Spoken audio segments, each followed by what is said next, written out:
Hey, good morning, Eastern Oregon, and welcome to this June 3rd version of AM Live on EOA. This is your connection to Eastern Oregon, and we are glad that you are here this morning.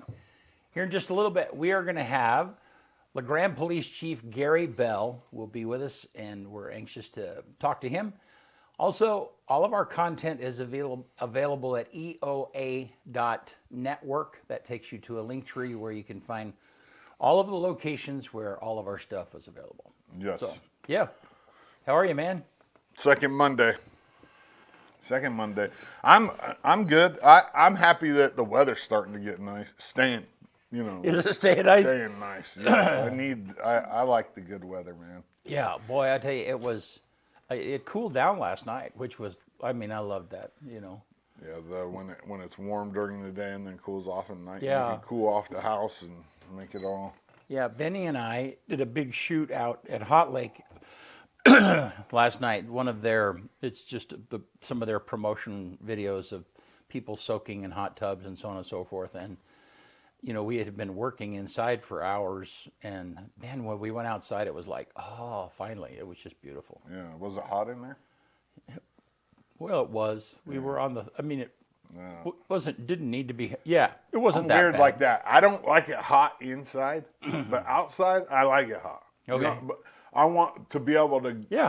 be Yeah. hot and Yeah. then find a spot that's like 68 degrees or 70 Yeah. or whatever, and What about when cool it's down. hot outside, though, and you can't get away from the heat? Well, then that kind of sucks. That's awful. Yeah, you drink a lot of water. Yeah, Yeah, that I took the truck to get through the car wash, and it don't have no AC, All right. and you have to roll the windows up in that thing. And I was like sitting there like, it gets pretty steamy, doesn't I it? was like, oh, that heavy air. You're like, oh man, come on, let me breathe. I was like thinking about cracking the window while it was going. Yeah. Yeah. Man. All right. Well, hey, you want to do sports? Let's do it. All right. AM Sports Report brought to you by Hobby Habit in LeGrand. You want Pokemon cards? Hobby Habit has Destined Rivals in stock for a limited time. Check it out right there. Pokemon cards are still the craze with kids and adults alike. Collectors. Pokemon Destined Rivals, 411 First Street in LeGrand, just for the fun of it. Hobby Habit. Track and field for LeGrand. We're going to talk more about this on Thursday because I have kind of like a long video from EOU football to show you about their youth camps that are coming up this next week. But we'll touch on it real fast. LHS track and field got second, the girls, at state this last weekend. The boys got 8th. And then LeGrand High School softball today, 3:30, right down here at Sam Markham, Pioneer Park. They're going to take on Astoria in the semifinals. And over the hill, or actually, no, excuse me. I want to say over the hill, but Pendleton doesn't have a home game. They have to go to St. Helens today and take on St. Helens in the other side of the semifinals. And if both Pendleton and LeGrand wins next Saturday in Eugene, Pendleton and LeGrand, we haven't had it as a state championship in a long time. I know they haven't been on the same side of the bracket in a very long time, and that could be, I think that's the ideal state championship. I think those are probably the two best teams in the state. They're 2-2 against each other, and it would just be, I'll drive 6 hours to watch that game, really. EOU football, they have their camps. I had Coach Camp and Coach Piper in studio to talk about it. Here it is. What is up, Eastern Oregon? This is Dodzy with EOA Live Sports, and today I have a special guest. He's here to talk about a camp that's coming up. A camp from a camp. Let's go. Coach Let's Camp, go. how are you? Good, really good. Thanks for having me. Eastern Oregon Youth Camp is coming up here on June 11th. And we'd like to get every young person in LeGrand out there for a fundamental camp is what it is. It's a camp that's going to teach them the basics of football. Again, you can block better, you tackle better, you catch the ball better. All the fundamentals that young people need to continue to basically try and become the best player that they can be. Yeah, so 3rd through 8th grade. Yep. June 11th, and is this a fundraiser? Like, what's the purpose Yeah, so of it? basically we run a bunch of camps during the summertime, and we will already have 2 camps under our belt. We got passing league coming up here on the 7th. We've got big man camp coming up on the 8th, and then the 11th is the youth camp. So once we get out of the youth camp, I go to Nevada and we do a camp down there, and then we do a 8-man camp, one of the largest 8-man camps in the Pacific Northwest, and then we run 2 11-man camps.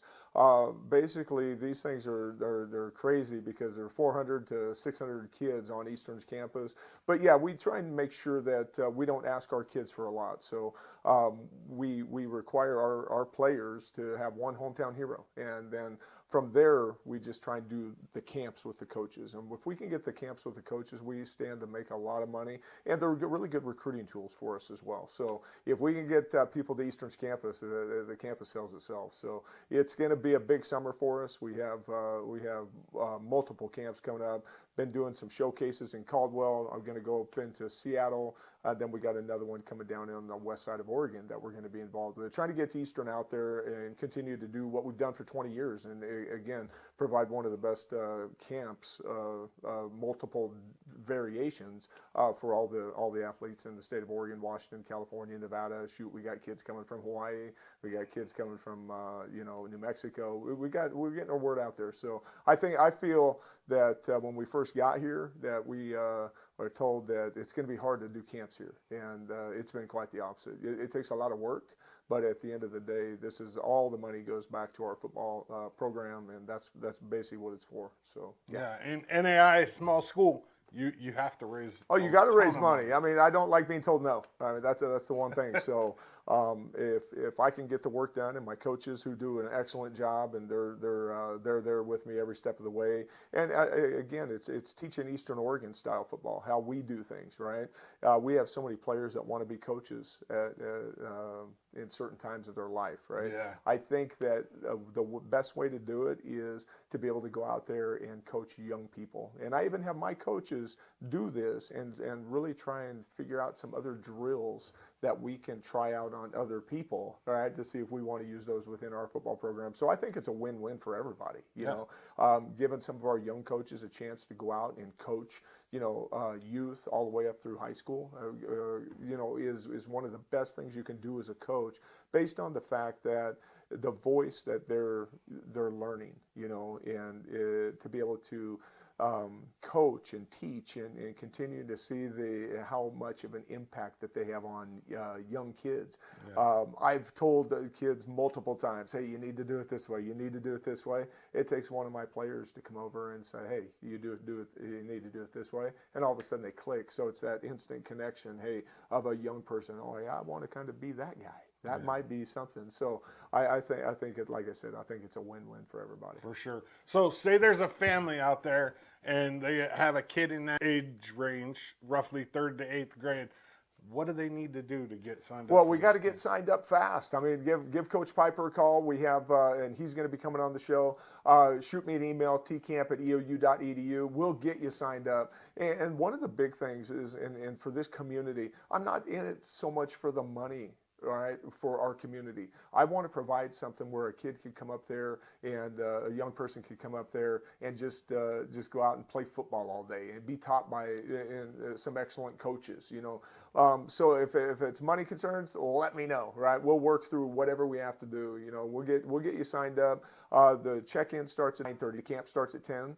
And then we'll go all the way till 3, and it'll be a fun-filled day of, again, it's the basics of football, So I just encourage everybody in the community to be a part of this one day on June 11th, and shoot, it's 6 hours of your time, and then we'll provide a safe environment of learning for the student athletes. And now we're joined by EOU football coach Ryan Piper. He's going to talk a little bit about what you can expect at the EOU football camp on the 11th. How the camp starts is we warm you guys up, and we like to do the warm-up lines, right? We like to throw the football, teach you guys how to catch it, how to throw it, do all that good stuff. We'll start you guys off with a big warm-up line. It'll be led with our coaches along with our current players on staff, which is also it's a super cool opportunity for those kids to be out and go see those guys do those things. So we'll warm you guys up, and the first part of the camp is going to be defense, right? So we'll split you guys up into 4 drills. We'll have a drill where you learn how to get into a good stance, learn how to scoop and score a fumble, learn how to get an interception, and then most importantly, learn how to tackle. And again, that'll be a 4 round robin rotation where guys will be able to work in all different drills, girls as well too. And then we'll have a nice little lunch break at 12. At 12, that's about from 12 to 12:30, and then we'll get into the offensive side of that. And again, where you'll be able to learn in the basic fundamentals of how to receive a football, how to obtain a handoff and run and score a touchdown, how to throw a football, and again, how to run routes. And the biggest thing, my favorite part of the camp is at the very end of it, we put up the old Mountie obstacle course. And again, that's one side of the camp versus another side of the camp. And it's a big relay race. Usually we go best 2 out of 3. And again, it's just a great opportunity to learn everything that we've done throughout that camp and to put it on display at the very end during our obstacle course. Now, you said lunch at noon. That's provided? So unfortunately, lunch is not provided. We do segment out a time for kids. They need to bring a lunch. Yes, sir, yeah. Gotcha. So this camp on the 11th, like what's the premise behind it? Why are you guys doing it? Yeah, so for me personally, being the camp coordinator of this camp, I think it's just an awesome opportunity to provide interest for our sport, right? Obviously, the kids designed from 3rd to 8th grade. It's an opportunity for them to learn these basic skills so they can end up using that in their upcoming season, right? They'll help utilize those tools to prepare them from high school, and for the kids that are getting out of elementary school to be able to use those tools for middle school football. So for basic football fundamentals, and again, generate the fun in football. I always say the F in football stands for fun. One more time, tell me how you can sign up. So the first way you guys can sign up is you guys can type in EOU football camps, and again, it'll take you to a link and you'll see the EOU football youth camp. You can go ahead and click and register on that. One way you can contact and sign up for the camp is emailing me at rpiper@eou.edu or giving me a text or call at 541-581-9209. We'll be able to get you guys signed up. EOU football. They were in studio last week and we talked about these camps. If you have a kid that, between 3rd and 8th grade, get them there to sign up. I have sign-up sheets right here. You can get a hold of me. You can sign up online. There's a lot of ways to do it. Coach Camp told me that no kid will be turned down. If you can't afford it, get a hold of me. I'll make sure that you get in the camp. They just want kids up there. It is a fundraiser, but at the same time, they want kids learning football. That's the AM Sports Report brought to you by Hobby Habit in LeGrand, just for the fun of it. All right. Thank you, man. Yeah, that was an easy job for me today. That one? Take a little breather. It's like taking a state worker job right That's like, there. how long is that page? How many pages was your sports show? Yeah. 2. Like down to 2. It's the smallest ever, probably. Yeah. All righty. So CHD Developmental Disabilities is our sponsor for the weather.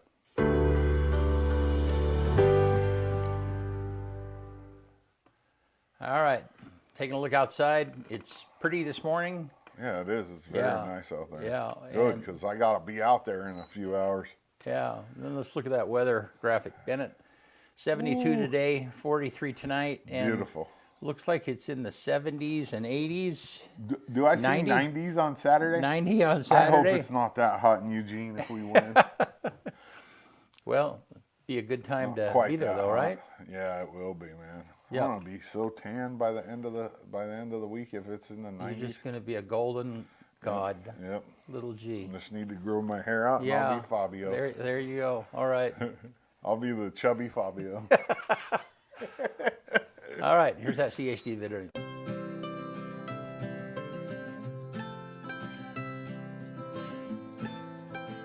So, Christopher, we're having another conversation about CHD reporting of vulnerable adults that might be facing abuse. How do we make that report? The best way is through the telephone system, and there is the SAFE line, which is 855-503-SAFE, and that is for people under the age of 18 or with aging or with a physical disability.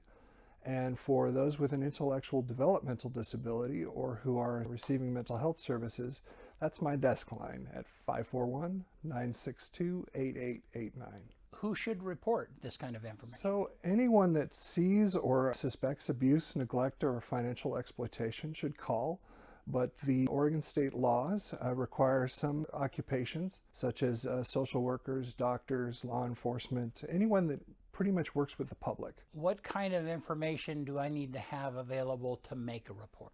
So any information is good information, but names, locations, contact information, those are all great, either of the suspected abuser or the victim. Hey, thank you, Christopher. Thank you. Appreciate the time, and we'll be having more of these conversations. Sounds good.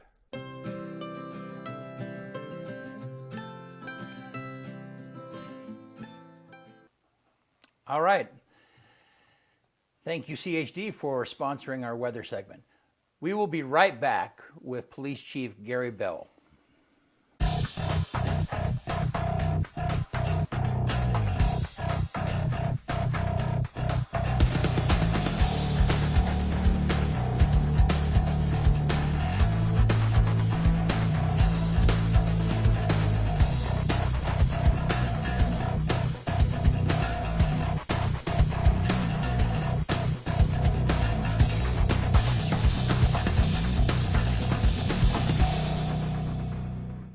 Eastern Oregon is full of interesting people, with interesting minds and interesting things to say.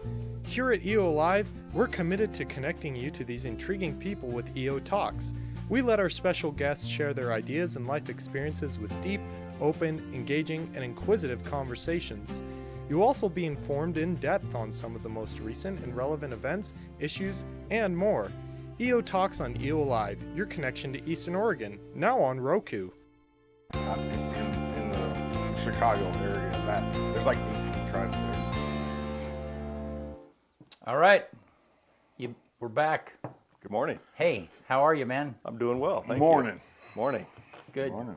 We've known each other so long. It's like chief, police chief. Yeah. So I answer to lots of things. you, honestly. it's yeah. like, yeah, Yeah, I've been called a lot of Don't things. get me started. My mom's been called a lot of things. that's right. And I mean, some of the things I may have deserved, my mother never deserved. Yeah. Well, and you know how that is when your mom has a certain tone. It doesn't matter how old you are or where you are at in life. It's like, yeah, Yeah. What I was thinking though is, over the span of my career, I mean, I've had a lot of people call me different things during the course of my job. Right, yeah. And I joke that they've even called my mom things. Yeah. She didn't deserve it. I may have. I don't know. Sometimes maybe. yeah. Well, hey, glad you're with us, man. Yeah. Glad to be here. Yeah. Thanks. How you been? Doing good. Yeah. Good. Cruising.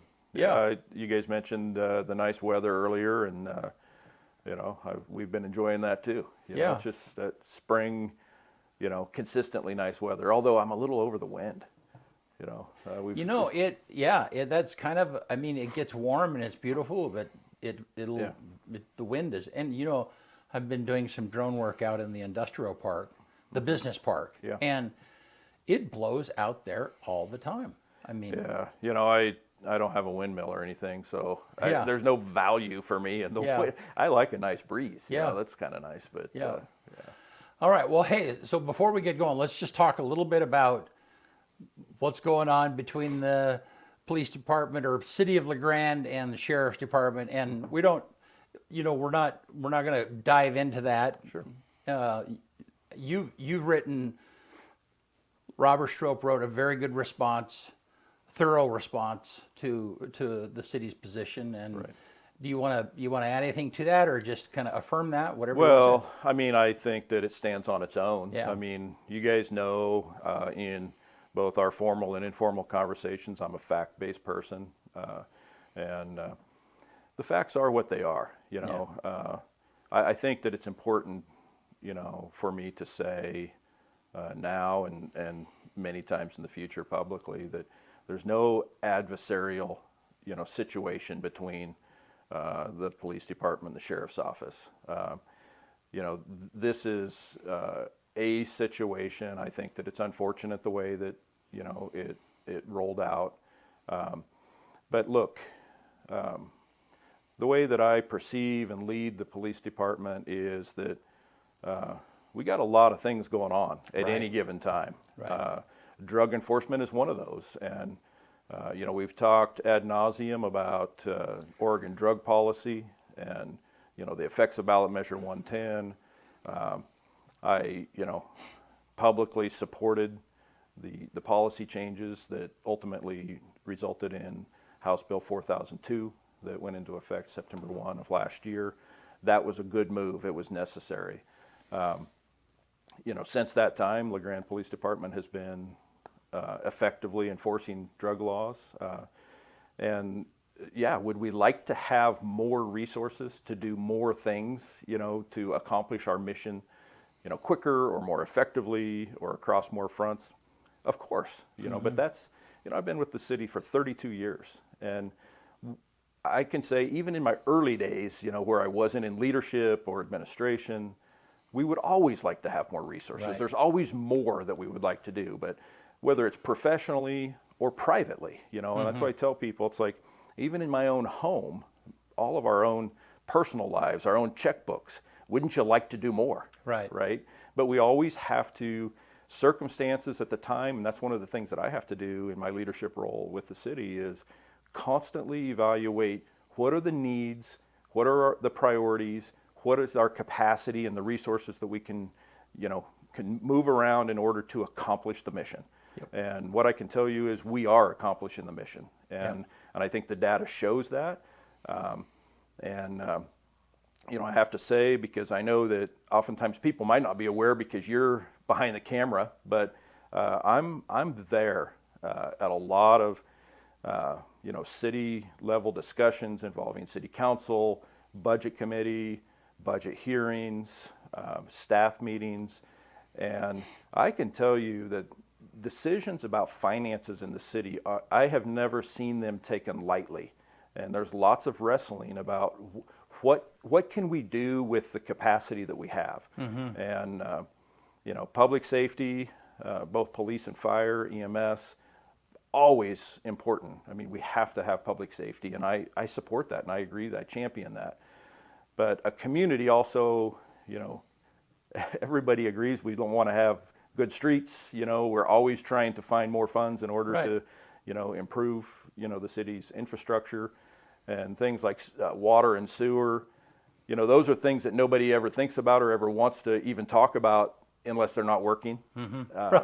But some people may or may not use the library or the swimming pool, but those are nice fixtures to have for a community. So I think it's just super important to maintain decorum and professionalism. And I've spoke to this before, but I think that we can oftentimes find solutions and be very creative, but to lose that collaboration, there's nothing positive to be gained from that. And I think we see that at the national level. Yeah. And I think it's just unfortunate that when there's no value, whether it's a personal private relationship that I have, a professional relationship, or even collectively, it's like, look, mutual respect.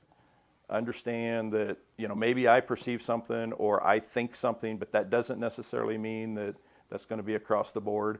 I learned that in my relationship with my wife early on. It's like, listen to what she's saying, and it doesn't always have to be Gary's way, but so hey, all's good. And look, I think the data that we shared shows that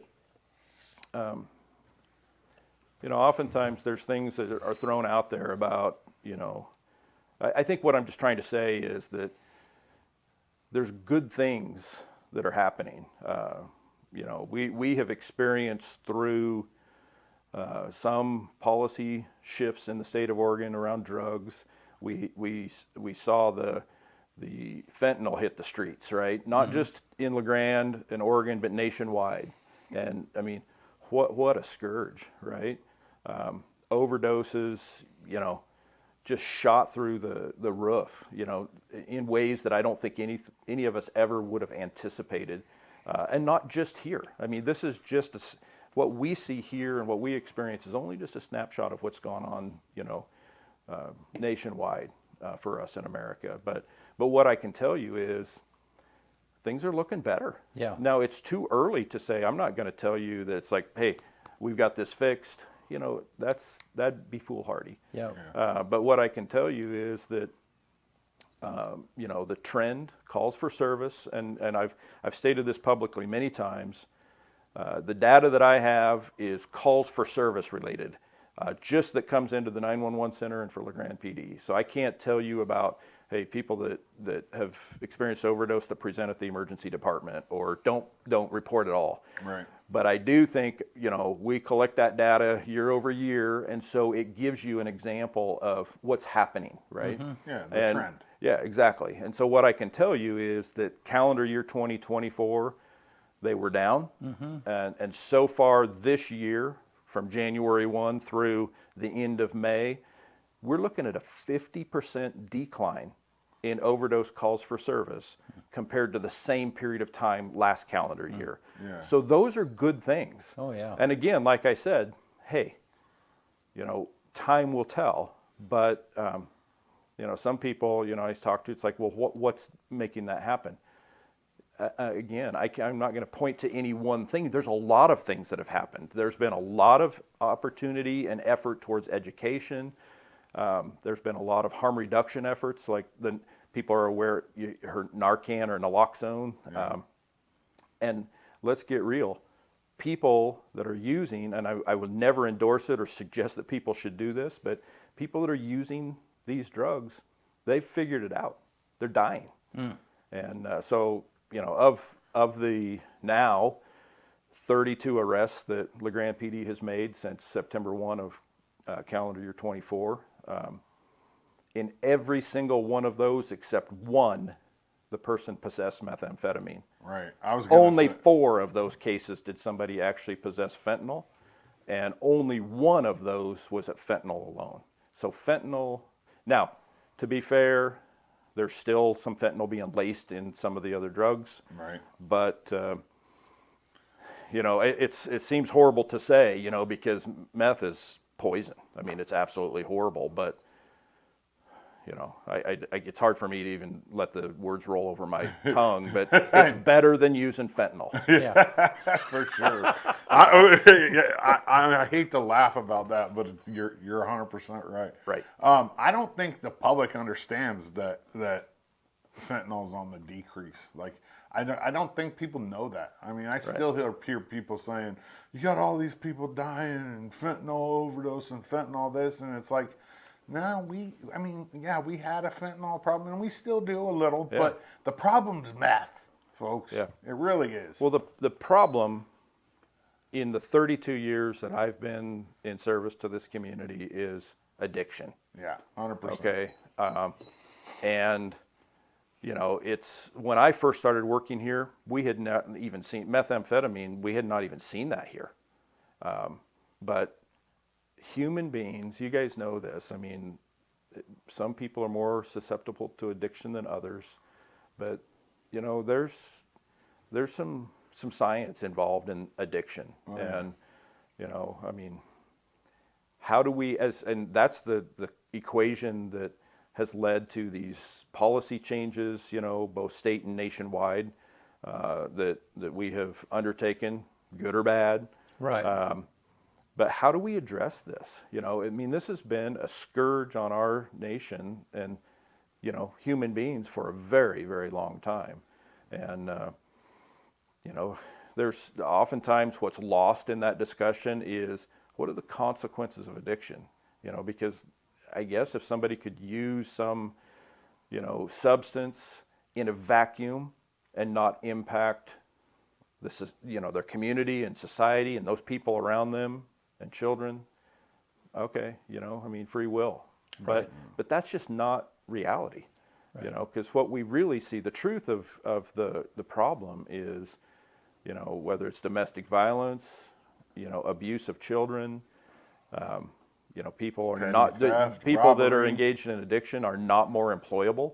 Yeah. You know, there's other, you know, property crimes and the dissolution of families. It's just destructive. And if you, you know, if you've been around long enough, especially if you've been working in some industry like I have, and there's a lot of others, you know, that in the treatment world that work with people over time and generations, you see people will tell you that, you know, they wish they would have made different choices because it's destroyed their life. Right. There's no here's the truth. I have not met one single person that has ever told me over time that, you know, using any type of a substance that, you know, led to addiction, including alcohol, that it made their life better. Right.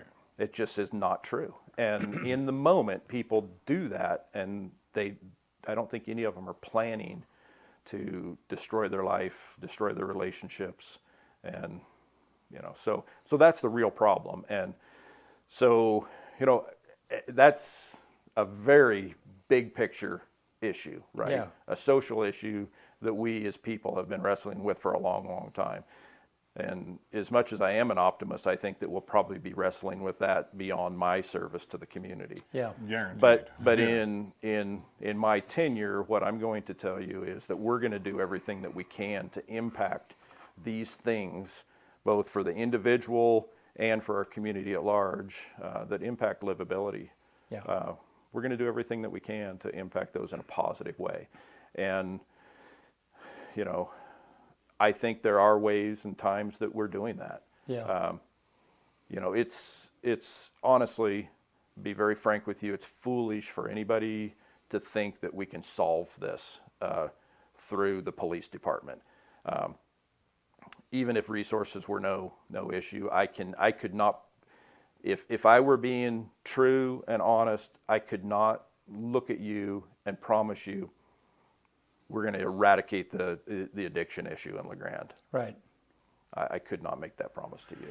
But what we're doing is a lot of positive things, you know, and kind of this mindset, one person, if we can one at a time. So each of these people that we have taken enforcement action against, if that leads to them through the newly implemented diversion program through the district attorney's office, choosing to engage in treatment that changes their life in a positive way, that's a win, right? So we're going to keep up the pressure. But at the same time, like I started this with, we have, it's like a lot of organizations or us in our individual lives, we're juggling a lot of balls, and there's a lot of balls in the air at any one given time. You know, I mean, so, and that is a big part of my job. Okay, in terms of leading the police department, is the resources that we have. How do we deploy those in order to accomplish the mission? And the mission hasn't changed at the police department for decades. Yeah. And because it's clear, you know, I mean, protect life and property, right? Yeah. And you know, where we can, enhance livability within the community. Yeah. And all of those things, if we focused all of our efforts and used all of our resources on any one particular issue, we might be leaving a lot of other things unaddressed. But things, you know, there's some positive movement, and you know, so yeah. Good. So you and I were talking a little bit offline yesterday about the different partners that you work with. Yeah. And I mean, and I think that kind of relates to the balls that you're juggling, whatever it might Right. be. And so the same way the fire department has a relationship with the other fire districts and all of that, Right. you have those same kind of relationships, you know. But none of that takes away from the core thing that you have to do. That's right. I mean, it adds to, Right. and stuff, but none of that changes your core mission. Right. Yeah. Yeah. No, that's exactly right, Brent. And you know, a lot of times movies and just what people see gives a misleading representation of what police do or what you know, law enforcement's function is. Without any doubt, foundationally, you know, we enforce laws, right? And so, and we are a nation and a community of laws. And without those, I mean, we would have anarchy. Right. Chaos. Yep. And so we are the guardians of those body of laws and enforce those. And contrary to what, you know, some think in terms of some of the social issues and changes that we've undergone, you know, over the last decade or so, you know, one of law enforcement's functions as well is to be the guardian of those foundational pieces of law, like our Constitution, right? Because it's like you're not going to find people that are more interested in the protection of your constitutional rights than a police officer, albeit oftentimes what you hear in headlines or something is that the police are violating your constitutional rights. You know, we're not okay with that. I mean, we're looking to protect your constitutional rights. Right. But you're exactly right. So enforcement is foundationally a function that is necessary, and that's, a police function. But a lot of times, and I'm going to date myself here, some of your viewers will appreciate this, but you used to go to the phone book. Some of your viewers like, what is that? Right, yeah, right. But there would be a phone number, and that still exists. You just look it up online for a lot of different functions, right? If you need information about, the city water, there's a department you call about water, or if you, have a garbage issue, there's a phone number you call and you talk to people, they specialize in garbage. What happens with law enforcement oftentimes is when there is a community issue, a social issue, it's like, who do we call about this? The police gets that call, right? And here's the truth is police officers don't have all of the answers. Police officers don't have all of the tools to pop out of their, Right. yeah, their toolbox, so to speak, just to fix some of these social issues. So the mechanism that we use and we train and has been very effective for a long time is to build collaboration and partnerships with a lot of different, both professional and private organizations, whether it's CPS, CHD, and not just acronym organizations, but relationships with Grand Ronde Hospital, relationships with our schools and the school officials. Because when we're dealing with these issues, oftentimes what we're doing is resourcing. So, a family or somebody is having an issue, a police officer shows up at their home, they listen to what's going on, and the overwhelming majority of the time, police contact does not result, in somebody being arrested, all right? So what we oftentimes are doing is just trying to provide information and resourcing both to that individual, and then sometimes what that results in is us contacting those other community partners and sharing information with them that maybe we can get some help to whoever it is that we were talking to. Yeah, good. Yeah. Thank you. And then I want to go back just a little bit to budgeting. Sure. Because this is kind of interesting, because, a lot of corporations or mills or whatever it might be, they will have safety first as their, and understanding truth. I mean, if you have a mill or a manufacturing company, they don't want accidents on the job. But on the same hand, it's really not safety first. I mean, they say it's safety first, but they still have to produce a product. I mean, if you take safety to the extreme, you wouldn't cross the street because you wouldn't take that risk to do so. And the city, any city is in that same place. You could pour all of the funding into fire department and police department and have crappy roads or whatever, and shortfall stuff. Now, yeah, the roads is a different topic, but is a hot topic, and I understand why that is. Sure. But the point is, though, there's always a balance. Right. And you are facing, I mean, and I'm fortunate enough to see that. I see that, I mean, because I've been at the city council meetings. Somebody called me not too long ago, the most uninformed non-city council member, because I've been there a long time and watched all of those things. But I watched that struggle. And so then every year the city council, through the budget process, I mean, they're balancing police, fire, public works, park department, library. I mean, all of those different things, go ahead and talk to that more, because that's what you were saying. No, Yeah. I think you capture it pretty well, Brent. And, let me preface anything that I'm about to say by suggesting that I do not speak on behalf of the city council. Right. I most certainly cannot speak on behalf of the budget committee, which half of those members are the city council members.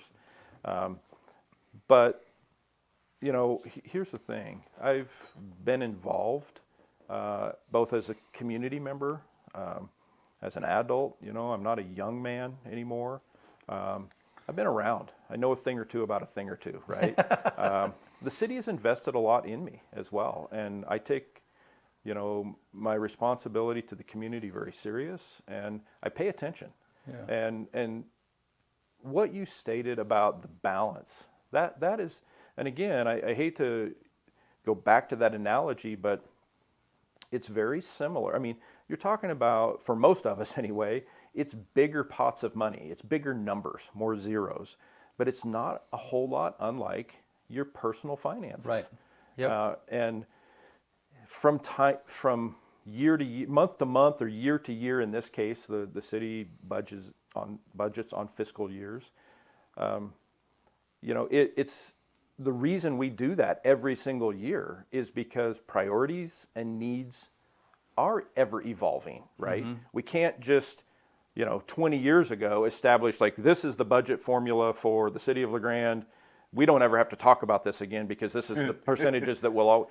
No, it changes based upon what are the needs, the priorities, what has happened, what is going on, and Right.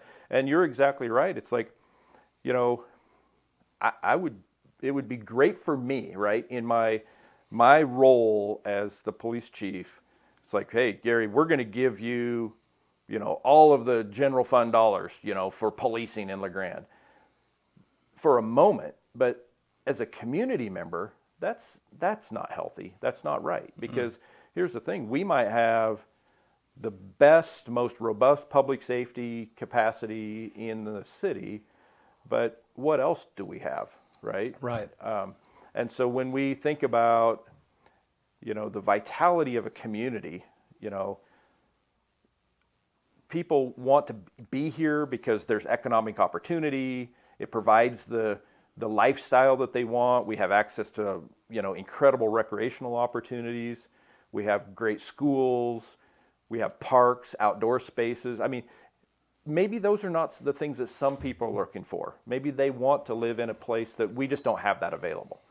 But it is a balance, Brent. And I think that, councils, budget committees, city staff, always looking to find that right balance and be nimble enough that, if there are, changing priorities or things that need to be addressed, the truth is sometimes difficult decisions have to be made. Yeah. Because the most appropriate and responsible decision is, well, we want to do this or we need to do this, so we're just going to do that, even though it might put the city in a bad financial. That's not, in my opinion, right? I don't think that that's a good decision to make. Right. So it's just like your personal finances. You have to, gosh, we really want to go on vacation, but the roof needs to be repaired. Right. So do we repair the roof and maybe do less of a vacation? I mean, there's always those, Right. We all wrestle with that. We have to. Yeah, the analogy I'm thinking about is like an automobile. Every family needs an automobile. Okay, well, when you first get married, you need a small vehicle. You don't need, and then when you have kids, you've got to have something to haul kids around. Right. So it's dynamic and it changes. Right. But nobody's going to have a really expensive automobile and be living on the street. Right. I mean, and so you're constantly balancing the needs, and they're changing, and there's dynamic, but at the same time, if something gets out of balance and your car payment is taking up the amount that you should be paying for rent or a mortgage, Right. then that's not a good decision. Yeah, and one other thing I would like to add, and I think, it probably isn't said often enough, and that is that, look, as Americans, it's almost like one of our God-given rights to just complain about this or that, right? Yeah. And that's okay, and that's good, because it's like, just like I mentioned earlier. I mean, you have laws in this nation that provide for your freedom to do that. But I would also suggest that whether it's the council, budget committee, other city commissions, if people have, if community members, if they have ideas about, well, I think it should be, look, there's lots of opportunity to get involved. Yeah. And, I can't say that, in my tenure in administration at the police department that I've known personally every, community member that has served on the budget committee. But I know who they are. And what I have seen is that they're doing the best that they know how to do for the reasons that they understand are important. and I can tell you that they're not getting paid much to do it. Right, yeah. So if if they think they have, it's like, man, get involved. And Right. that's the beauty of our system, and not just in La Grande, Right. in this municipality, but in this nation. It's like we have, as a republic, and exercise in democracy. It's like, get involved. Right. And I support that entirely. And quite frankly, I think that, all ideas, it's like, throw it out there, because it's like, I will be the first to tell you that I'm not the good idea guy. I mean, I have some, but I don't have every one of them. Yeah. And some of, we hire people at the police department, and we get great ideas from some of our newest employees sometimes, and so sometimes Fresh just, eyes. what's that? Fresh eyes. That's right. Yep. Yeah. Yep. Being open-minded. So, yeah, let's switch topics a little bit. Sure. You still have a couple of openings in 911, right? Yeah, And tell me why that's so hard. I mean, I know the job is hard to fill, but just, Yeah. I don't know, tell me about that. Well, listen, nationwide, and we have seen this ebb and flow over time, the generations in public service and law enforcement, but not getting into the specifics, but George Floyd and the nationwide defund the police and those things, I'm not saying that there's not evolution that needs to happen within our policing in America, and the truth is, we've talked about this in length as well before, but we've always been changing our policies, bodies of laws, always advancing, training. But any time that you have that, when you have young people that see all this hate, if you will, that's directed towards public servants and law enforcement and police officers, it doesn't really help in terms of generating in the mind of young people that I want to go into that Right. line of work. And so those are things that, and we knew it at the time, and we know it now. My counterparts all over the state and the nation, we're all feeling it at different levels, and that is, recruitment is challenging right now, and it's going to be that way for a time. We've also seen trend-wise, based upon different economic times in America, how interesting people, or how interested people are in public service, because one of the things that we have available in public service for those aspiring to enter that in as a career is dependability on your paycheck. You're going to get paid every month, right? Right. But it depends on economic times. It might be a heck of a lot more lucrative to go into the private sector. Right. And what I can tell you is there was an era, most people are aware of PERS in Oregon. So our police officers in La Grande, their retirement is in the PERS system. Our dispatchers are not. It's equivalent to like a 401k. But there was a time where it was recognized that statistically police officers did not live as long. And there's that's a whole nother discussion of its own.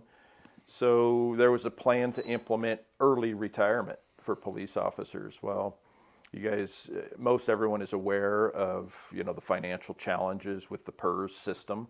So what's happened is we went through an era where the benefits to be a police officer were helpful to recruit for the right, person. It's like, hey, I may not month to month, year to year get wealthy, but the potential opportunity to retire early and the medical benefits, but both with insurance costs in not only our state but the nation, and also the changes that has had to happen with PERS, that robust, attractive component of the benefits package, it is not what it was 15 or 20 years ago. So we no longer have that as a tool to dangle to young people, choosing career fields. Yeah.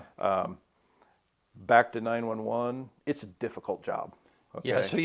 So you have those two factors that have changed over a course of time. Right. That people are not excited about being in law enforcement because of the stigma that came down the pipe, and then the lower benefits that are out there, and Right. then the job itself. Right, and I can tell you, it's like it's probably a politically polarizing topic, but when the minimum wage increased and you have people in the service industry, one of my very first jobs, I mean, I was making minimum wage, right? And in those days, I think I was making $2.35 an hour. But when you have jobs at some of our, fast food restaurants and they're making, $16 to $18 an hour, the pay compression that has happened, because here's the deal, in those times, it's like the city of LeGrand and most governmental entities, our revenue didn't increase, to where, so we're faced with, do we pay our employees more and get rid of employees? Or, it's that balancing act. So the demand to be a 911 dispatcher, it's shift, so it's 24 hours. So you might have to work night shift on holidays. So it just takes the right person. And also, it's the process, there's a written test that there's a testing process, and I am not willing, and it would not be in the best interest of the department or the community for us to lower standards. Right. Because what we're talking, the jobs, we're literally talking about people engage in activities that make the difference between life and death. Life and death, yeah. And so we're not willing to lower standards. And the truth is, we over the last 10 to 15 years, we have retired a whole bunch of people. Right. And that's hard to replace. And so we are kind of like in a rebuilding phase, and it's just going to take time. But last year we were able to, using some 911 funds and things like that, we added 2 positions. So where we're at right now today in the 911 center, we are at full staffing from a year ago, right? Our authorized staffing. But in fiscal year, so July 1 of 2024, the budget increased the authorized staffing level in the 911 center by 2 people.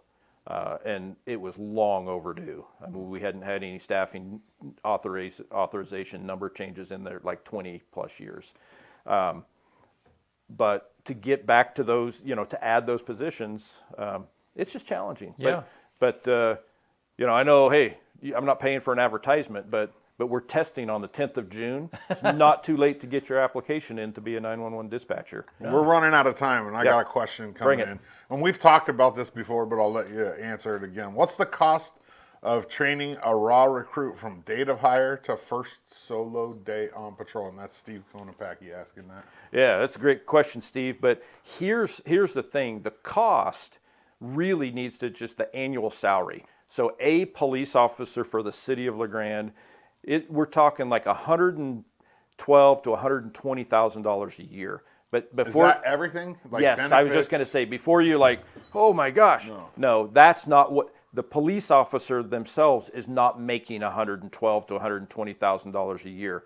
That's what we call, that's the full cost with all roll-ups, all overhead. So their retirement that the city has to pay, the medical benefits, and some people don't Administration realize fees. medical, insurance is, and it's tiered. So like if there's variability in that, because if that person, and we have no idea, and we can't just hire people that are single, but if they're single, the medical insurance, is one price. Yeah. If it's them and a significant other, if they're in a family, it's even more, but it adds a lot to that. But yeah, so it's $115,000 a year ish, but the cost associated. So for the city of LeGrand and city taxpayers, there's no additional out-of-pocket cost to train that police officer. That's all dealt with state taxes. So to send them to the police academy, it doesn't cost the city of LeGrand. We don't have to pay like college tuition or something like that to send them there. We have to pay their wage, right, while they're there. But that's funded through the state's budget. So however many police officers we hire and need to send to the police academy, it's already, part of that is like, if you get a traffic citation, part of those funds are going to fund the police academy. Gotcha. But there are other costs, but not additional to our budget. But there's costs in terms of, we have to have somebody else with that person to do the in-house training. But it's there's not any additional overhead costs just to pay for that training. So 115,000. Do you offer a bonus for lateral transfer to help offset training expenses? We did, right? But you get me started. Oh no, here we go. Oregon law, you kick this rock, okay? But hey, it's the rule of law. Oregon has a law about pay equity. Yeah. So that we did that during a period of time where it was legal to do so, but then this law has superseded our ability to do that. We hired one police officer, fantastic, Officer Cody Billman, Senior Officer Cody Billman now. He was in Enterprise, and we hired him as a lateral, and he benefited from that lateral. We had a hiring bonus, and I can't remember if it was $5,000 or $6,000. And in other words, he benefited from that over a period of time throughout his probationary period. But we can't do that anymore, and I would very much like to do it, but but with Oregon's pay equity laws, we can't legally do that anymore. So we're constantly scratching our head about, hey, what can we do to incentivize? And one of the things I can tell you, we have two officers, both wonderful officers doing really good things. They're excited and interested, and basically what we're going to do is basically create a recruitment team. So we're going to, as we have opportunity, within our resources, we're going to send them to some of our regional, because I know where most of our applicants are coming from. I know where most of the hires that we've hired are coming from. But we want to get our folks out in those places when they, job fairs and things like that, so that they can, fly the flag and try to generate interest in, hey, why don't you come to LeGrand? It's a great place to live, even good place to work. That's right. Yep. Well, Gary, thank you so much. Yeah, you're very welcome. Yeah. Steve Glad to says be here. keep fighting the good fight. Yeah. Yep. Yeah. Always. It's always a pleasure to talk to you, and appreciate the work you're doing. Yeah, thank you. Appreciate the work that the officers are out there doing. Yeah, it really, all the credit goes to those men and women, that 24 hours a day. Well, they're up and there, the 911 we just, operators, Yep. I mean, sometimes, there are people that call, and if you're calling 911 for a legitimate 911 reason, right. then that's the first voice. Did you guys see we just graduated 2 of our new dispatchers from the Telecommunications Academy? Oh no! Super excited to have them back. Yeah, that's wonderful young people. But lucky to have them. Yeah. All right. Well, thank you, man. You're very Appreciate welcome. it. You want to get us out of here? Yeah, while you're here, shout out to Lieutenant Hayes. I had a question the other day, and he handled it very professionally and got me. It was very good. It was good. On this day, June 3rd, 1871, Jesse James and his gang robs Obacock Bank in Cordion, Iowa, of $15,000. 1871, $15,000 was like we're robbing millions today. 1946, on this day, the first bikini bathing suit is displayed in Paris, France. 1949, Dragnet is first broadcasted on the radio, KFI in Los Angeles.